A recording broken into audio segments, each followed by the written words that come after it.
So maybe we should get started. Um, when George presents, he always has a lot to present and a lot opportunities to discuss the work that's going on in food science. And I would imagine, George, you're going to kind of give us an overview of things that are going Yes.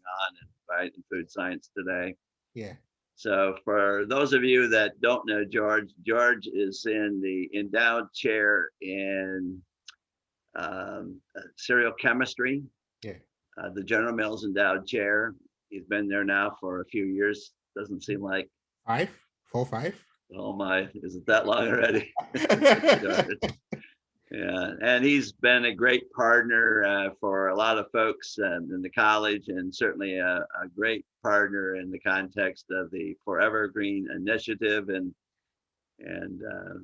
very excited about continuing to develop these relationships between the plant scientists and the food scientists, and building this relationship that over the years wasn't all that robust, but we're now moving through the Forever Green initiative and other connections to make a greater partnership between the plant science researchers and the food scientists. So it's a pretty exciting time be moving forward, especially with the new development of the PPIC, the new Plant Protein Initiative Innovation Center. Center, led by Pam Ismail and George connections through that whole operation. So it's an exciting time for the food scientists and plant scientists on the St. Paul campus. Mhm. So with that, George, I'll turn it over to you and looking forward to the conversation today. All right. Thank you, Don. So as Don said, we have been working a lot on the end use characterization of Kanza and other forever green crops. Today's presentation is mainly on Kanza or intermediate wheat grass.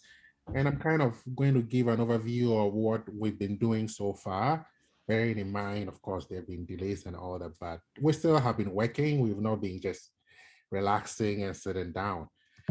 Now, okay, so those of you who, I'll start by giving kind of a brief overview of the proposal that got funded through the Forever Green Initiative. Um, in addition to that, we also were involved in the NIFA Cup project with Jake and the rest of the team. But this is mainly on the one that is funded by the Forever Green Initiative. We had three objectives. Now, one was to evaluate the intermediate wheatgrass germplasm that is coming from breeding and also coming from the agronomy group. This became very important because after a while, we realized that we were not really keeping track of the changes that are happening as a result of the breeding and also as a result of the agronomic practices that Kenza is subjected to. So it was a priority to kind of keep a tab on all these changes and analyze these germplasm and kind of track them. Now, this became very important because over the years, we realized that for the samples that we have worked on in the food science department, we had difficulty in keeping track of where the samples were coming from, what year they were planted, where they were planted. And in fact, my student Radhika is currently writing a review on the effect of breeding on intermediate wheatgrass, and we are having a very hard time tracking the samples that we've been working on in the past. So for this project, we've taken a different approach. We've tried to really make sure we know where the samples are coming from. We've been connecting with Connie and Prabing and James and making sure that we have all the samples intact. Now, in addition to looking at the nutritional quality and storage stability of the germplasm, we would also be sprouting and puffing or popping intermediate wheatgrass or cancer. And we want to do this to see what effect it would have on the nutritional properties. We want to make sure that we want to also see that when we puff this intermediate wheatgrass, we can use it for other food applications, food product, new recipes.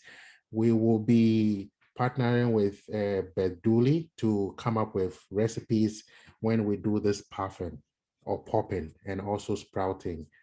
And when we do the sprouting, we want to also dry them and turn them into malt and also use them for malting applications. In addition to that, we want to see whether the puffing really changes any of the nutritional characteristics. Then we want to develop novel recipes and ready-to-eat products, especially from the sprouted and the popped or the puff grains. We think this would be very good for ready-to-eat products, breakfast cereals, and all that. And Don and the food science group have always been talking about the need to move a little bit from the basic research to product development. And this project was trying to meet both. Okay. So when we started this project, as I said, sampling was a big problem for us, where we wanted to make sure we're getting the samples from we had kind of like control over where the samples were coming from. So we've been partnering with Sprout Labs, we've been partnering with Connie and the Forever Green Initiative group to make sure that we get samples, particularly the Minnesota Clearwater, which has been released. We want to really focus on that because that is already on the market, and it will be more beneficial for people to use that if we have any product coming out from that. So we have samples from different locations. So Madison, Buffalo, Ketten. We also have some from Kansas, from the Land Institute. We also have some from St. Paul. And these are the quantities that we have.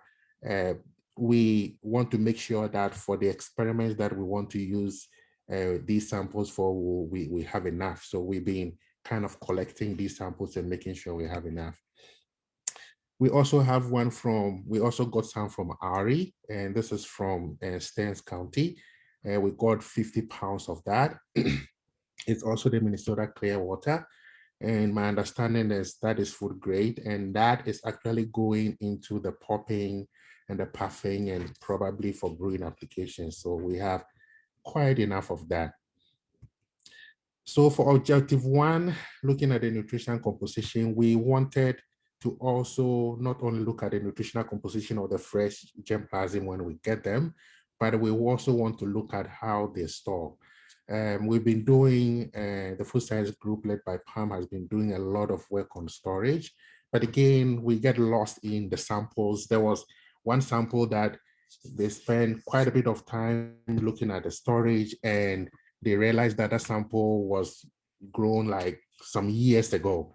So we want to start with fresh samples. So we are going to look at the storage. We'll monitor hydrolytic rancidity and flavor development with the storage. We had some problems with flavor when we made beer the last time with intermediate wheatgrass, and we kind of suspected it was coming from the seed house.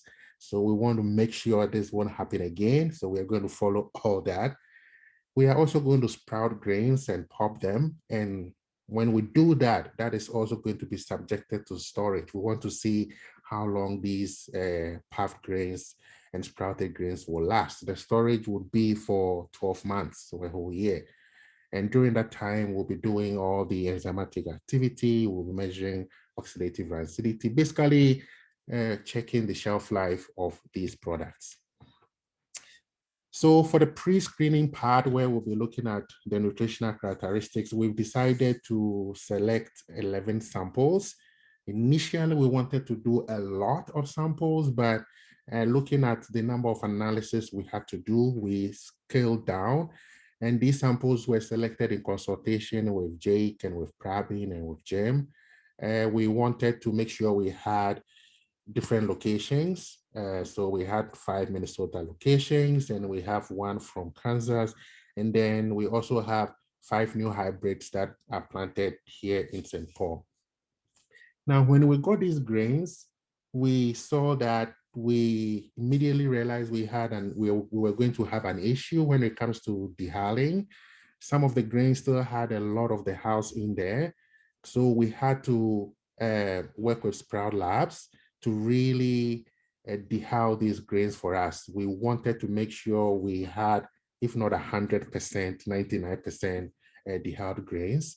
It was interesting to see how we had to go back and forth with Sprout Labs to make sure that these grains were dehulled. We thought it was going to be easy, but they managed to get us dehalled grains.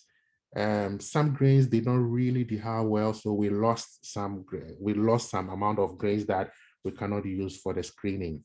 Now, the reason why I'm saying this is I think we still have a long way to go when it comes to dehulling the grains, and the food science group will be really happy to get that under control, because if we have house in the grain versus house not in the grain, it's going to affect the nutritional composition.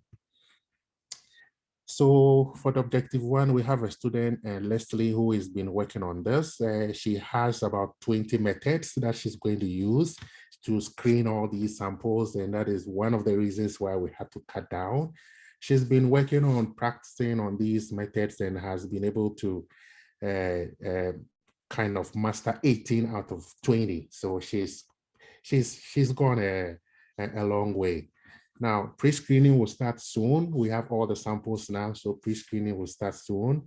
And our collaboration with Sprout Lab has enabled us to kind of have an idea of the extent to which we want the dehulling to be done, right? So 10 samples have been successfully dehulled. We have them. They are stored in the cold room. We need to really store them very well to make sure we don't have any changes happening in the grain, bearing in mind that we are going to do storage studies. So we are making some progress on that. So this is basically the timeline for what we are going to be doing in the future. We are going to be starting very soon and hopefully finish soon. Is the storage study is what is going to really take some time. We have to do a 9-month storage study, but that's what we have to do. There's nothing we can do. So for the objective 2, that is looking at the germination, we started with an experimental design of looking at the degree of steeping. So degree of steeping is the moisture content to which you really steep the grain to. And then the steeping temperature, we have the sprouting temperature, and then also the sprouting time. Now, if you look at this experimental design, you see if we decide to do all of them at once, it's going to be huge. So my student Prince and I decided to take them step by step, right? So we started with a simpler experiment where we just looked at the degree of steeping and steeping temperature on germination, right? So the whole idea here is to select this 3 different steeping degree of steeping, 3 different steeping temperatures, and just germinate it for I think 72 hours and see which one gives us the best germination rates. Now, when we steep them at different temperatures, of course, all of them did pick up water, right? So this is the 5 degrees, and this is the one done at 45 degrees, and this is the one done at 25 degrees at room temperature. Sorry, I'm still using degrees Celsius. This is not Fahrenheit. I did my PhD in Canada, so I still have my Celsius in mind. But again, we wanted to reach this different degree of steeping. And so the reason why we did this study or this simple experiment was to give us an idea of how long it is going to take us to reach these degrees of steeping. So this is what we got. And from that graph, we got this table. Our target degree of steeping were 30, 40, and 50.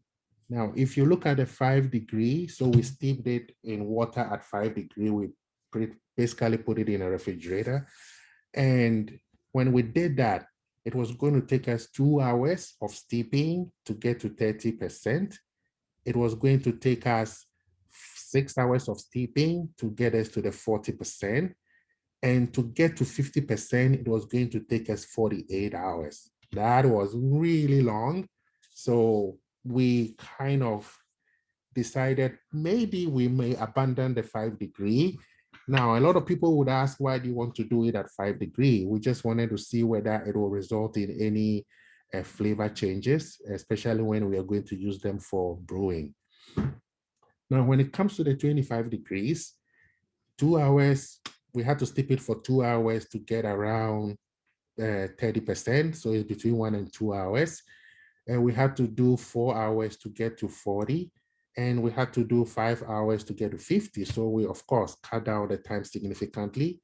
And when we did it at slightly elevated temperature, we just an hour was enough to get us to the 30%. 2 hours was enough to get us to the 40%. And then 5 hours was enough to get us to the 50% that we need. So this gave us an idea of how long we had to do the steeping to get the steeping temperature, the steeping percentage, degrees of steeping that we needed. So when we did this, we decided to try some germination studies. So we did steep these samples at these times to make sure we get the 30, 40, and the 50. And what we did was, it is small, I'll blow it up in subsequent pictures, but what we did was to try and measure germination rates. For us, we want to see the highest germination rates. I think in barley, they get about 90, over 90% germination rates. So we want to see what we will get from intermediate wheatgrass. So basically you have a tray, you have this paper that is wet. You steep the grains to get to the moisture content, the degree of steeping, and then you put them, we put about 100 grains. So my student literally had to count these grains. Now, the whole idea is to germinate them for 72 hours and then literally count the grains that have germinated for us to be able to calculate germination rates. So this is another picture. You can see some of the grains have germinated, but a closer shot shows that, yeah, we did get some of the grains to germinate. We were very happy. We were not sure whether they would germinate. So my student was very ecstatic when we saw some of the grains germinating. But when we did the germination rates, this is what we got. The highest we got was about 59, I would say 60% germination rates. I think this is very low. But again, this is at the early stages of the experiment. We still have to kind of optimize the temperature. We still have to optimize the time. But 60% to me was very low. And so the highest germination rate was 25 degrees at room temperature when we had the degree of steeping at 40. So you get that. 5 degree at 30 also gave us quite good germination rates.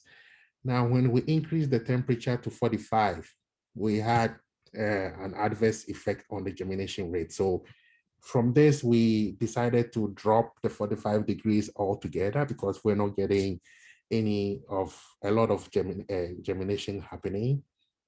Now, when I got this result, I was a bit disappointed because I wanted to get more. So I reached out to Sprout Labs because they are doing something, we are kind of doing something similar. And they did confirm that they were also getting something around the 50, 60%. But they told me that when they germinated the grains that were not dehulled, they had much higher germination rates. So it means that the dehulling process probably we are losing the germ through that dehulling process, and that may be significantly affecting the germination rates.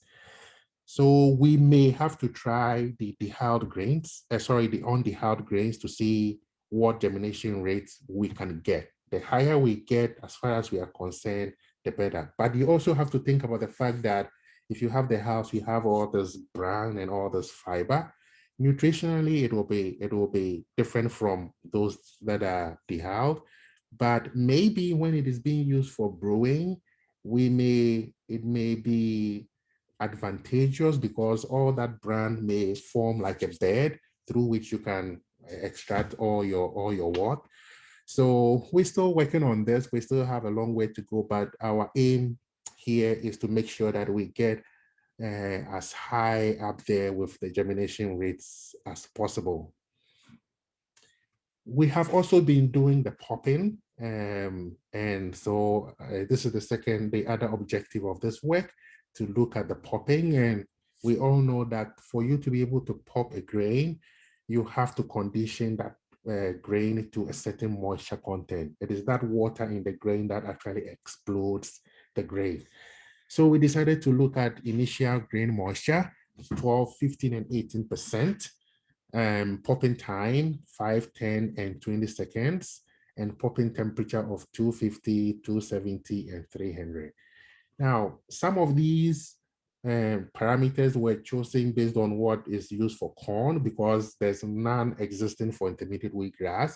I know some people have tried the popping, but they did it at home, it worked, but this is the first time we are really trying to document all this information about popping intermediate wheatgrass under controlled environment. So what did we do? When we started this experiment, we decided to use two ways of popping. We decided to use oil for popping, and we decided to do a traditional popping where they use sand, like sea sand. It's very traditional, you can do it at home. But on second thought, we decided to go for a popcorn machine. So we bought this. It's a mini popcorn machine that I bought in my lab. It's very cheap. I think it's like $50 or something, but we needed something small to try this experiment. So we will be trying to use the popcorn machine and probably use the microwave as well. So people can easily do that. Now, the aim of this experiment is to be able to tell people that if you want to pop in the middle with grass, the moisture content has to be this particular level. You have to pop it at this temperature or you have to pop it at this time. Now, with this popcorn machine, you really cannot control the temperature. So we have to really work on the moisture content and also the time. So we did try some popping, and to get to this 12, 15, and 18 degrees, we adopted a tempering method that we developed where you were able to temper wheat, intermediate wheat grass to certain moisture content. The tempering was for 4 hours.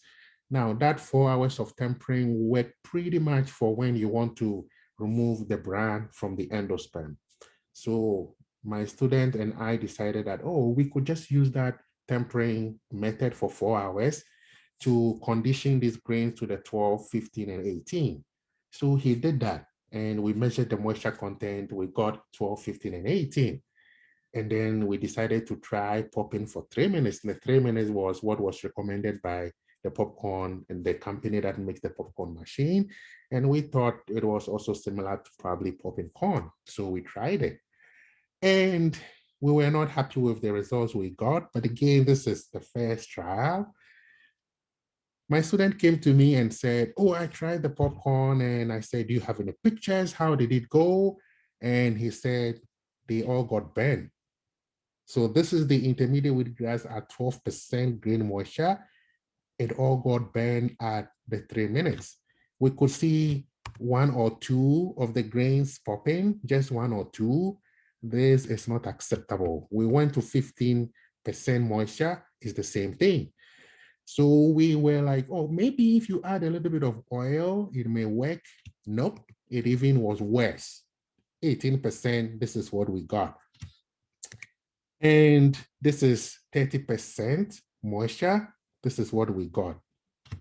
And he took this nice picture of just one grain that had popped to kind of convince himself that we can get some popping going on, but this is really not acceptable.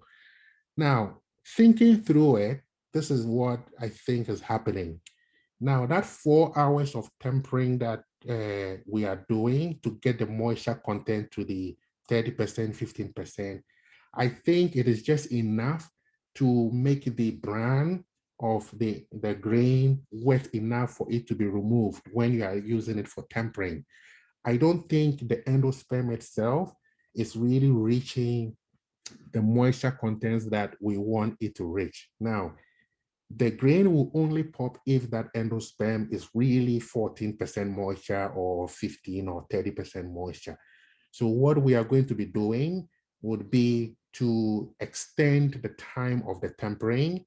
So we make sure that the grain really absorb enough moisture for us to do the popping.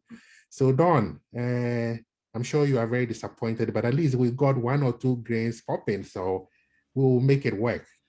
Yeah, George, have you ever followed up with the group in Indiana that did, in fact, successfully pop Kernza? not yet. Yeah, if you need help making contact with those folks, I'd be very happy to help. Okay. But All right. That would be great. there's a group that has already done it successfully. Okay. That would be very great to see what they did. So we And that was with a group that had been connected to General Mills. did they So use I the can link you with that group okay. in General Mills to get connected to that group that did successfully do it on behalf of General Mills 2 years ago. Okay. That would be great. So we can see at least where they started from, and then we can build up on that. I think it was an agronomist in Indiana. Mhm. Okay. So I'm poking you. I think you mentioned it some time ago, and I think you did bring some samples to one of the meetings. I do remember that. Yeah, I did. It was probably 2 years ago. Yes, and you did bring some of the samples to the meeting And that that and whoever did it, it was really, really good. yeah. So we would make it work. We just trying to figure out where to begin with the conditions, and we think that the problem is with the conditioning the grain to get to that moisture content that we have to get it to be, and then Is there a difference between Connie just put something up here? Is there a difference between what did she say? Popped versus puffed? um They were calling theirs puffed. yeah, I think those words are used interchangeably. Some people will say pop, some people will say puffed. I've seen I see. used. I don't think they are really different. They are just used interchangeably depending on where you come from. Like in places like in India, they will say puffed. Places here, they will say pop. Yeah. So I don't think they are very different. So we want to look at this and really look at how it's affecting the nutritional profile and all the storage and all that. Yeah. So there's comments that are coming up from various folks that Yeah. Okay. So I see Kenza popcorn. Kenza popcorn, LOL. Yeah, yum. Yeah, I have some pop. Yeah, so we will make it work. It will be delicious. We will make it work. And then Don, was it pop? Oh, was it popped or puffed? So that's what. And then Steve Kalman at Ohio State also worked with a group that successfully popped large amount of Kenza. Okay, the puffing was using explosives, removing. Okay, so Lee said they use the pressure can. So that is a different method. So you can use the pressure can. And initially I wanted to get one of those, but I think it's too dangerous to have it in my lab. So you basically, and I won't be surprised that that is what General Mills is probably using. They may not be using the popcorn machine. So for that, you actually will put your grains in this pressure chamber, lock it up, and heat it up. So you increase the pressure so much so that now you just open the chamber to release the pressure, and that really explodes the grain. So that can be done. We don't want to do that because we can build you a shelter room. We'll okay, I build you mean, a safe room. that would work. I really looked into that, and I really looked at even trying to get one of those pressure chambers from China or somewhere else, but I thought it was too dangerous for my students, and I didn't know what I would have to what protocols I would have to go through to be able to get that. So that's why we moved away from that. George, let's don't leave anything on the table. Okay, all right. So we can do that. If we can do that, that could be one of the methods that we can use. But that method is what is used by the for large scale puffing or popping. So a company like General Mills or any huge company would use that. What we are trying to do is to develop a protocol where people can do it at home. No, I understand. I understand. Yeah. Yeah, so that's what we are trying to do. And But I would argue, George, let's look at all the options we can. And I'm okay, not disagreeing with you. I agree with okay, you in terms of doing it at home. But okay. let's look across the full array of options that we can. Okay. All right. All right. So we can think about getting that pressure chamber then. All right. So from the topping, Just get good insurance. Yes. That was something that I was thinking about. I was thinking about the safety of my students. What insurance? Do I have to get any extra insurance? Because the first time I saw one of those machines explode, I was like, whoa. And it's very noisy. When it opens, it's like somebody, like something has really exploded, right? I Yeah. didn't want somebody to call Well, 911. but there must be ways to be able to protect it though, right? Yes, yes, Yeah. yeah. So if you've mentioned about that, I would actually look at that. Yeah. So, but General Mills definitely will use that the pressure chamber to do the popping, and that would work. That would easily work. But we want to do kind of like something It that was my understanding that General Mills did not produce that product. They relied on someone, I believe it was Indiana, and maybe that group was associated with the popcorn industry in Indiana. Mhm, Yeah. mhm. Yeah. So yeah, if you have that machine, if we had that machine somewhere on campus, we would have exploited that. So the pressure chamber was one that I had in mind, and also using the microwave and also using the popcorn machine. Right. So at least we are trying the popcorn machine and we will try the microwave. And if we can have access to any of these pressure chambers, we can do that too. Because I'm convinced, I've been pushing this for a long time. I'm convinced that if a system is worked out, there will be a local there will be if there's local production, there'll be a local market for it almost immediately. Yes, yes, yeah. So yeah, I totally agree with that. Yeah. But yeah, we want to make sure we just want to do this to make sure people can just do it at home and enjoy it if they want to do it at home. So, and the conditions for this would pretty much be very different from the conditions that you have in that pressure chamber. Yeah, I've seen those, and yeah, they are a little dangerous for my lab. But if you have said that, we can work on that. We can see how we can get one of those in the food science lab somewhere and get it all protected and do. You can pretty much pop any grain if you have that. If you have that pressure chamber. Okay. So after we did the popping, we realized that it wasn't very successful, only one or two grains, but we're going to kind of optimize that process. We also realized that the sample started burning off after just 2 minutes.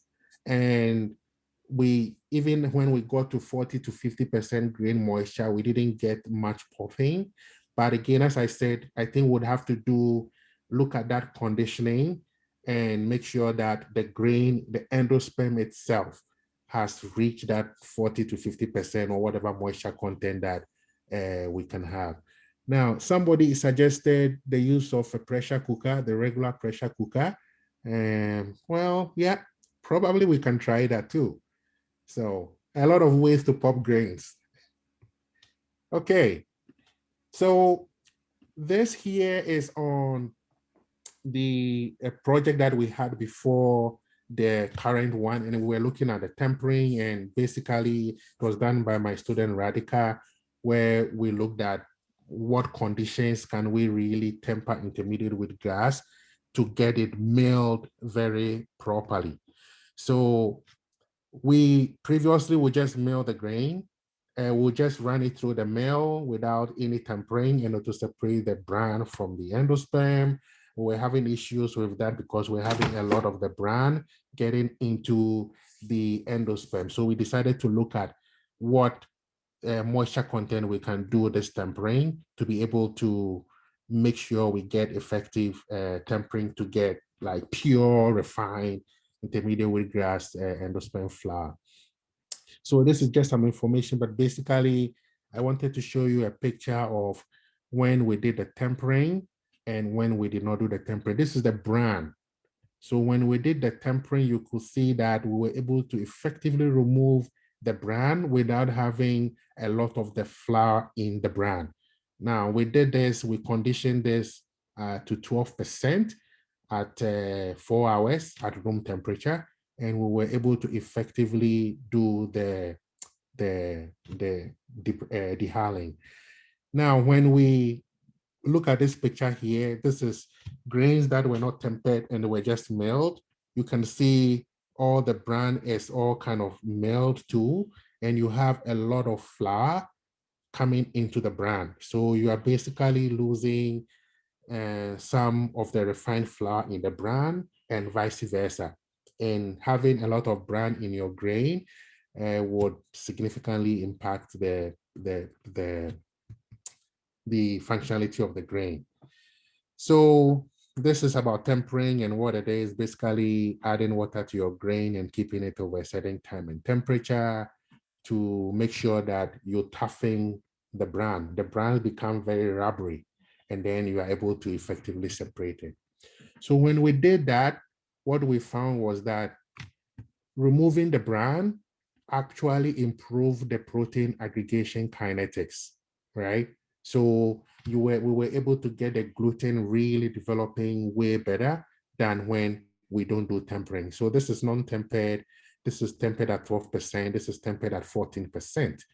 And then these are the different times. So when we tempered, the longer the higher the moisture content was, we were able to increase the protein aggregation kinetics, which is good because then we'll be able to develop that gluten protein. Now, one thing we've seen about intermediate wheatgrass flour is when you make the dough, it is really very sticky, right? And one of the things we wanted to do was to see whether the tempering would reduce that stickiness. Because it's very sticky, it is really very difficult to work with.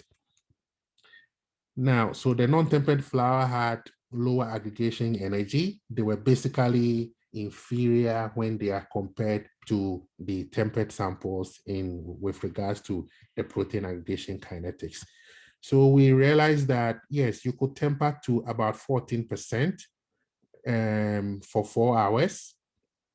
And at 4 hours at 30%, the sample tempered for 14% was significantly higher than the samples that were tempered, that were not tempered at 14%, at 12%. So we could either go 12% tempering or go 14% tempering. And what we realized was that between the different times, whether 4 hours or 8 hours or 24 hours, we really didn't see much of a difference. So if we do the tempering for 4 hours versus tempering for 8 hours, we saw pretty much the same results. So in order to save time, we kind of went for 4 hours. So to do tempering on intermediate wheatgrass, we are recommending that if you temper the grain to between 12 to 14% and just temper it for 4 hours, you should be able to effectively remove the grains. So this is some more information about the glutopic analysis, but basically what it means is when we did the tempering, we're able to significantly improve the dough functionality. Then when we did protein solubility, when we did the tempering, we were able to reduce the protein solubility, actually reduce. So proteins were solubilized in urea and all these chemicals. Now, because we reduce the protein solubility, this suggests that we have lower albumin and globulin ratios in the tempered samples. Now, in your dough, you want to have a lot more gluten proteins that would help to develop the dough. And I don't think reducing the albumins and globulins is any advantageous in terms of total protein content, but at least we saw an increase in the functionality of the dough with a decrease in the levels of albumins and globulins. And then we also did thiols. So thiols are SH bonds. These SH bonds actually participate in disulfide linkages, and that is what you want in your gluten, in your protein, in your dough. And then untempered flours had lower ratios of accessible thiols. So when we tempered the proteins, we had a lot more of these thiols. It's more of, I think, a concentration effect than developing them, but we had more thiols in them, which is a good thing, and therefore that would impact the dough functionality. So we'll be doing SDS page analysis, and we also looked at the yield when we did the tempering. Now, the way we did the yield was to kind of hand sieve, which is not the best. And we had to hand sieve because we had very little sample. Our Bender Junior mill that can mill and sieve was too big for the amount of samples that we had. We tried using the sieve, but we were not getting, most of the grains were not coming through the sieve. So we literally had to mill and use a shaker kind of to do the hand sieving. But we still use a screen of less than 250 microns, which is normally used for wheat flour. And we got pretty much a ratio of 45% bran and 55% endosperm. So it's pretty much about half and half. Now, I wouldn't say this is disturbing, but this means that if you buy 10 pounds of intermediate wheat grass of Kenza grain and you dehull it, you are already losing 5 pounds as bran. So that is something to think about. And at least we are happy now that at least the breeding process is resulting in an increase in the endosperm, which would significantly change this ratio. So neither temperature, moisture, or any of these factors we studied did affect the yield. And I think we're seeing this because of the way we did the sieving. If we had enough grain and did like a mechanical sieving, we probably would see a lot more difference in there. So recently, we decided to look at the arabinoxylan content in intermediate wheatgrass, the tempered and the non-tempered. There's no data on that as far as we know. And with arabinoxylans are important in the functionality of dough. If you have a lot of arabinoxylans, they compete with the gluten proteins for water and therefore may affect how your gluten proteins are formed. So when we did we looked at arabinoxylan content in the tempered grain, we had less arabinoxylan, which is good because then you would have enough water for the protein to develop. So this is the first time we are actually seeing this, but we are kind of analyzing. This is just a screening thing we did. We are analyzing a lot more samples to measure the arabinoxylan content. We also looked at amylase trypsin inhibitors, and we are doing this for wheat. And then we just decided to look at whether tempering had any effect on amylase trypsin inhibitors. You don't want to have a lot of these amylase trypsin inhibitors in your wheat because we know they cause a lot of irritability, especially for people who have irritable bowel syndrome. When we did the tempering, we realized that tempering actually resulted in an increase in amylase trypsin inhibitors. So again, this tells us that the amylase trypsin inhibitors, of course, they are more concentrated in the endosperm. Now we are removing the bran. So we are in effect concentrating the amylase trypsin inhibitors. And this was important because the samples that Jim and I are analyzing, the wheat samples that Jim and I are analyzing, we are analyzing the whole grain.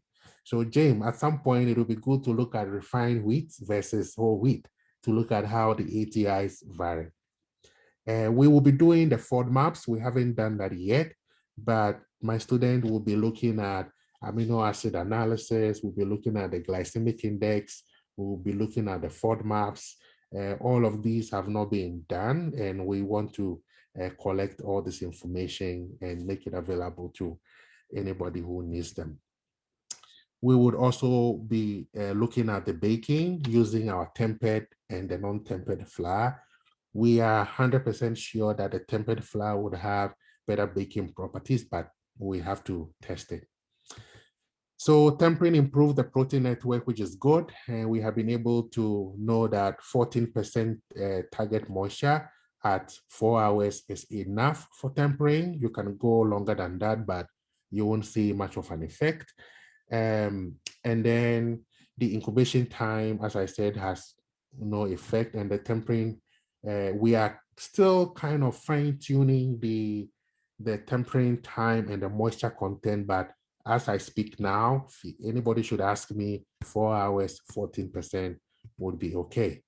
So this is what I have today, but before I end, I have a student, probably Radhika or Brigitta, if you are Yeah. online, uh, Yes. they are going to talk about, they won an award using intermediate with grass, and I will leave it to her to brief the group. So Brigitte, go ahead. Okay, thank you, George. I prepared a presentation so I Okay, can let share me my. stop sharing, and can she be made the co-host to share? Yes, you are a Okay, co-host. Perfect. Okay, thank you. And this should take 10 minutes sure, or go less. ahead. Take as much time as you need. Thank you. Can you Uh, make it full screen? Okay, good. yeah. So, hello everyone, and thank you, George, for giving me time and opportunity to do a short presentation today.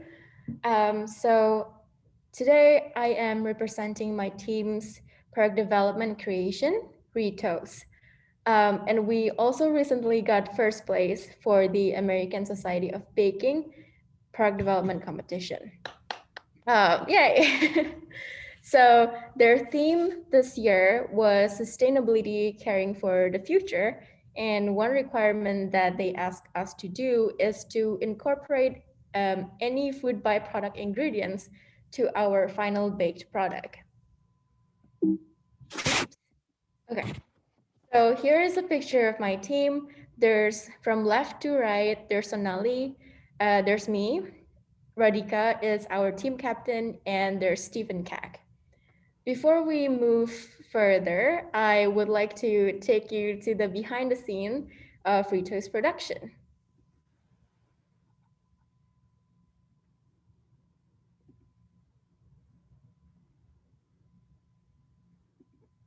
Can you all see the video? Yeah. Yes, okay. I'm gonna play this.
All right.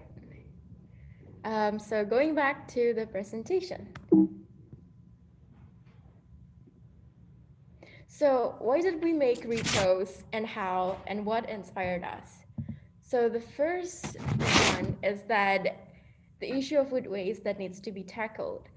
We all know by now that around 40% of all food produced in the United States is wasted. And this cost us a lot of money and also cost us some negative impacts to the environment. So we need to think of a sustainable way, a closed loop cycle for our food system to feed our ever growing population. And next step, we looked at the snacking trend and found out that our current consumers, especially Gen Z, are driven by values such as values of sustainability, fair trade, when it comes to choosing their food. They also love to snack. Snacking 4 times a day is daily average. And snacks that are higher in fiber, whole grains, and protein are becoming their top choices. So by now, at this point, we know that we wanted to do a snack product, but what kind?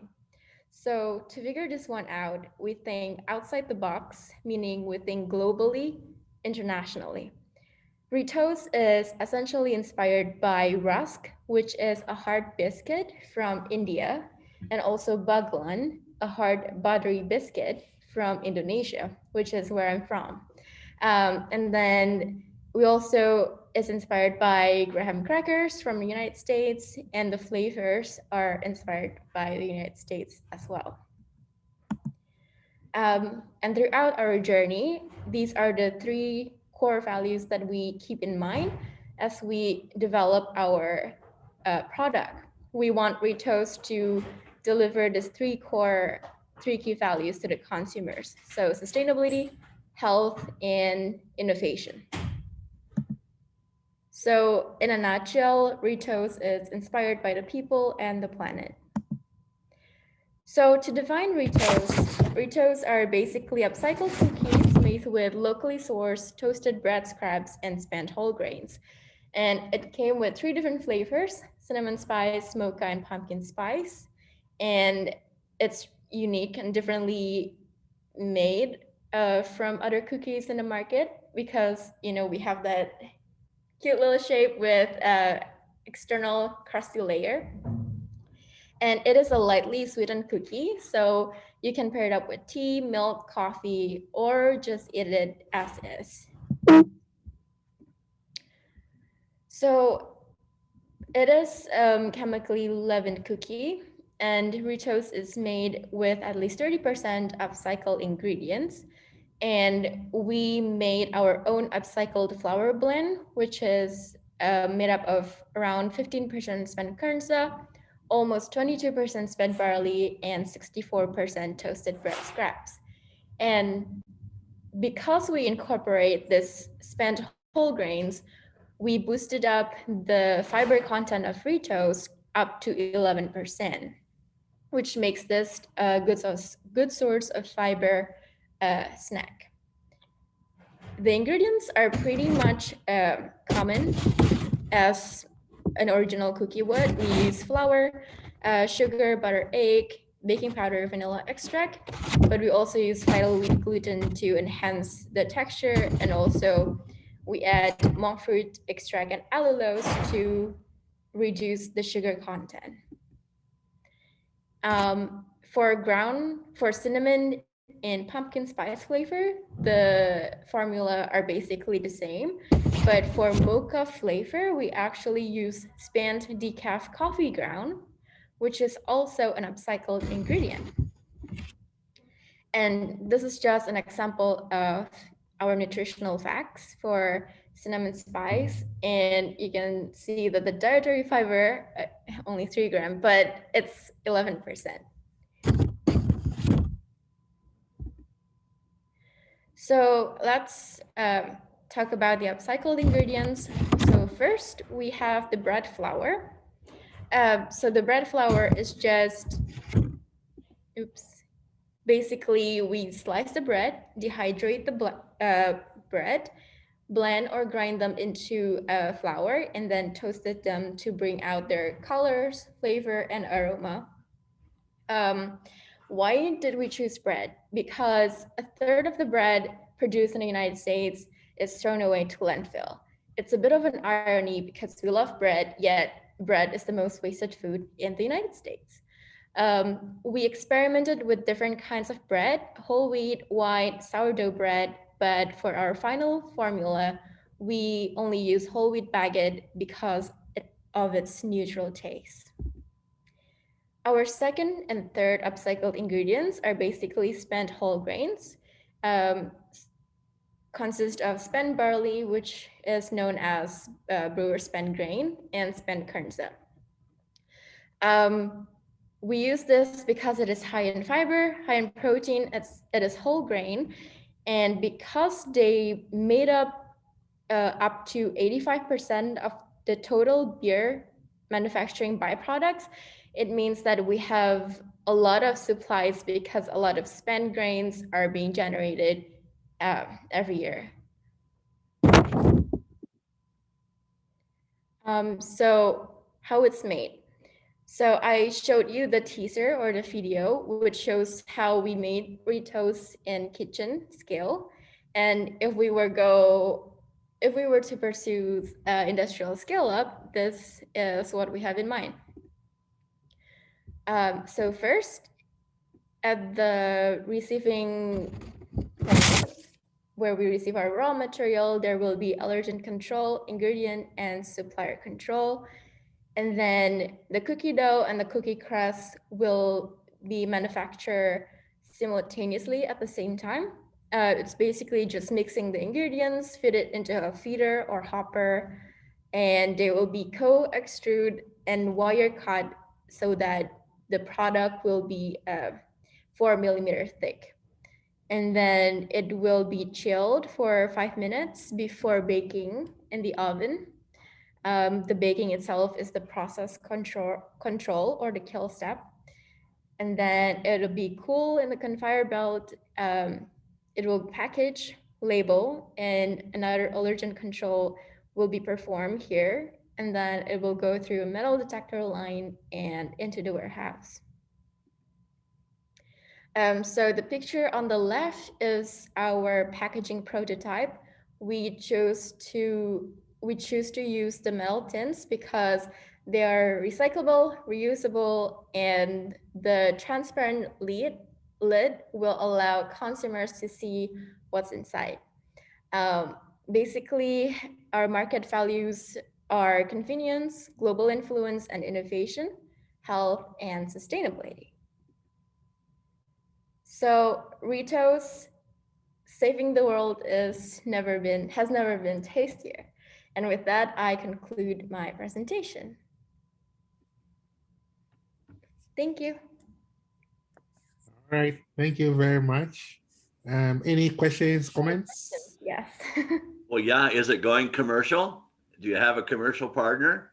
Yeah, so after the competition has ended, we got an email from Bimbo that they were interested to scale up our product, and they told us that they would like to invite us into their Zoom meeting, but we followed up to them, but we haven't received any reply yet. So Well, I would encourage you to make sure you connect to Connie Carlson and yeah. her connections here in Minnesota to make sure that we get all the local connections. Mhm. Yeah. Have you worked with the group at Bang Brewery? No. I would encourage you to do so because they are the group locally that is making a beer from Oh, yeah. Kernza, and this was one of their primary issues that they wanted to make connections with the food industry was the spent Kernza grain. So they would be a fantastic partner, and they are also great marketers in terms of taking a product like that and positioning it alongside the beer at their facility 2 miles south of the St. Paul campus. Mhm. Okay, thank you. Yeah, we worked with Connie Carlson. She helped us. I think she connected us with Friends of Mississippi River, and that's where we got our spent Kernza grains. Yeah, I suspected that was the case, but I think this is just a grand opportunity to at least start the marketing local. And I think the people are in place that can help you do that to roll it out and at least as a spot market. Thank you. Yeah, I'm really thrilled to hear that you were approached about scaling up. That was actually one of the things I wanted to circle back with your team about and what your willingness would be to do that, because I have some other connections that we could probably put you in place if Bimbo doesn't work out. So we'll keep talking. Okay, thank you. Mm-hmm. Yeah, that's great. Okay. Congratulations. That's a great example of the things that can come out of this network of activities and this relationship between food science, plant science, and these things, and that sustainability story. This is just a great example of student engagement and participation and the opportunities that get presented through this network of activities. So, Yep. Thank you. All right. Any more questions for food science? well, I have one. Okay, go ahead. What is you relate? I don't know whether everyone here knows Sprout Labs. Yes. Could you tell them a little bit about Sprout Labs and whether there is a local Sprout Labs type as well? So the little I know about Sprout Labs is they've been working a lot on intermediate wheatgrass to look at the germination or sprouting or malting of intermediate wheatgrass. We have been, or I have been working with them closely on Kernza. They had an MDA grant that is also looking at sprouting. And Kevin Smith, through a project that we had bought a micro malting unit from them, which we'll be using later on for the sprouting process. They've been very helpful with the getting dehuled grains. I think they also do the dehulling for us. We don't have any place to do the dehulling now, so they do that. So I think that is the level at which we are with them. I do, for this sprouting work, I've been communicating with them as to how we can fuse the two together. So they told me right away that, well, they are just a company, they are doing some trial and error to do the experiment. I said, yes, it's good, but I would be happy to get some of the samples that you guys get so we can analyze them and get some experimental data on that. So I have been communicating with them like on a regular basis. And so I think that's we great. have a very good relationship with them. Yeah, that sounds really good. Yep. So Don, I got, there was a link about the airflow puffing machine. I don't know whether if I can share my screen for you to see it. Can you all guys see it? So this is how it looks like. And yes, I did look at this, but yeah, we need to really get a place for this to be able to let it work. So we can work on that. Is that a real, that doesn't look like a real bomb though, does it? Yeah, but so what happens is that this chamber here is closed. So you put your grains in here and then you close it up. Now this chamber is normally heated normally by propane gas. Some of the machines use electricity, but it's normally propane. So as you heat it, the pressure inside this chamber builds up so much. And as you're doing the heating, it is being rotated. Then when it gets to the required pressure, you immediately will release all the pressure in there. So you get this huge explosion and all the grains are just thrown out. And that change in pressure from high pressure in that chamber to atmospheric pressure results in the explosion of the grain. Right, that sounds like something I would be excited about running. I mean, we can get one of these probably maybe in the pilot plant, but it really needs a place where it can. I would prefer it to be in an enclosed room. Yeah, right. Because it's really, yeah, that explosion is really. What would that cost? It depends. I think most of them would have to come from China. I would have to search again. I can probably contact this company, but it is also very high. So when I looked at this, my idea was to start doing, so if we get this machine, we can actually start doing some pilot scale production of puffed intermediate wheatgrass and actually sell them or use them for recipes because they have like 60 to 90 kilogram per hour. It's kind of out there, and there's probably a video here for you to see. So it's Chinese,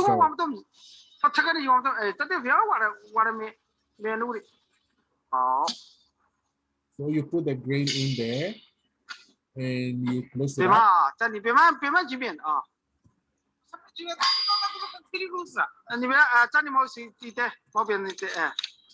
So you have to close it up. You have to make sure it's really close.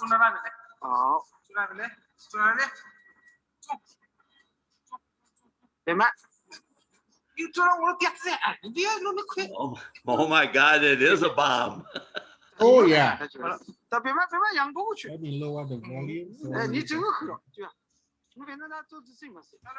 So yeah, you put it in there, then you turn on your propane. Yeah, you have to make sure it's really locked up. All right, so there you go.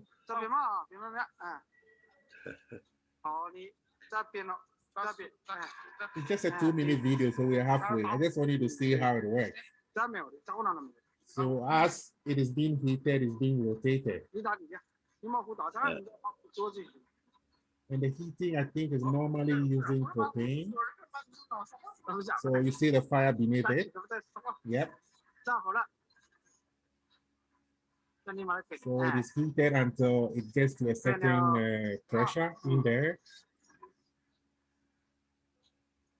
Then here we go.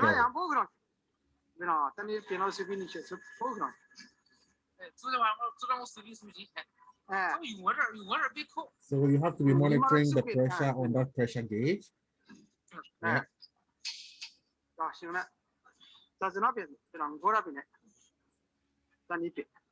And then you have to get that thing, and then so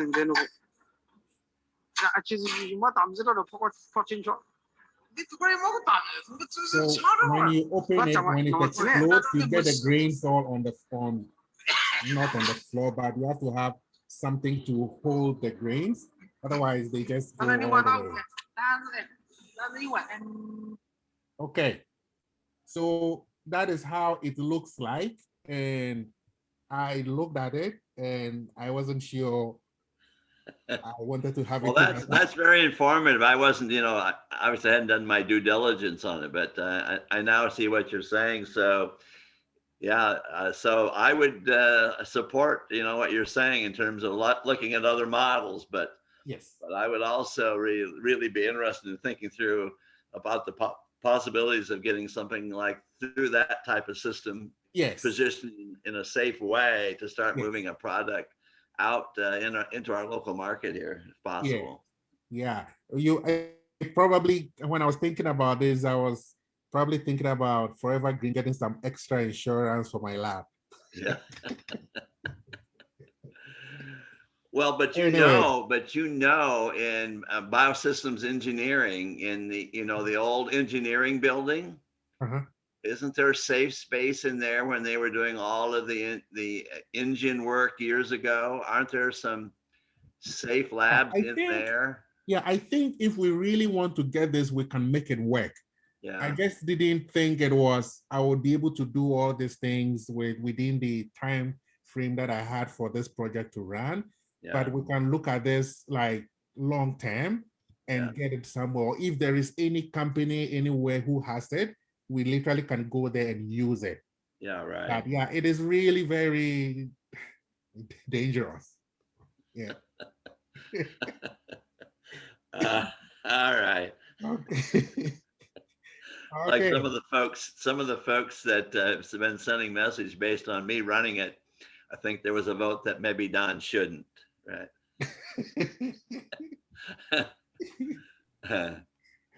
Okay. Carmen just reminded me who it is that was doing the puffing. It's the Hutterites that have been doing it. That's where we've gotten the Kernza in the past. That's been puffed. And are they using this this machine? Do you have any idea how they do the puffing?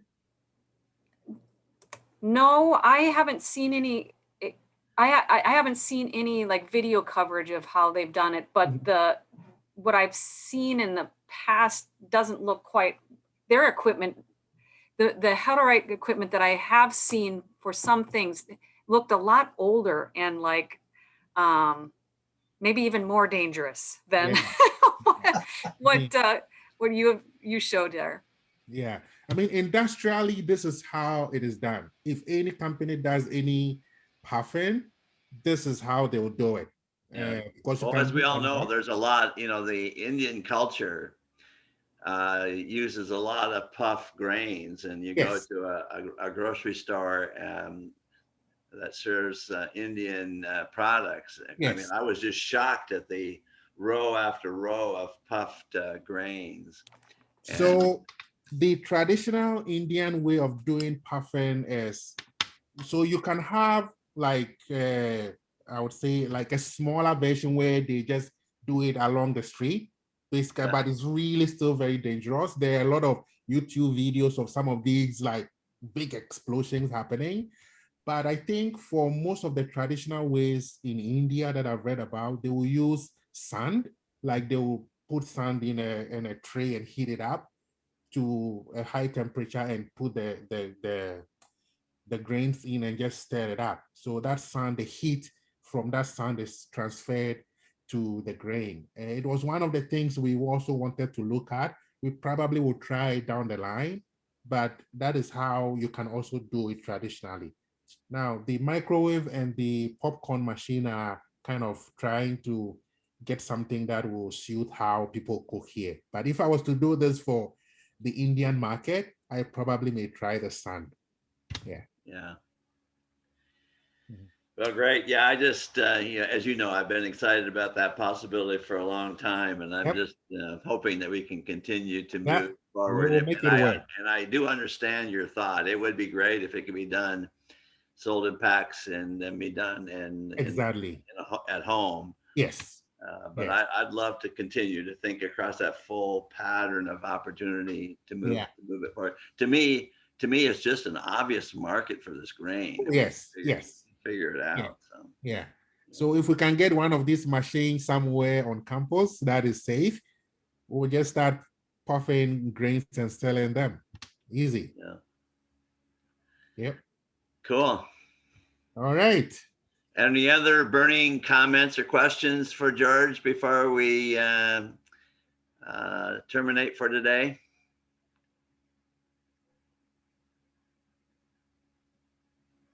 All right. If not, George, thanks again. Thanks for all your good work, and special thanks to the students that presented today. That's a really exciting broad idea that includes spent grains, including kerns, that we really appreciate that. So thank you very much. All right. Thank you all. All right, take care. Bye.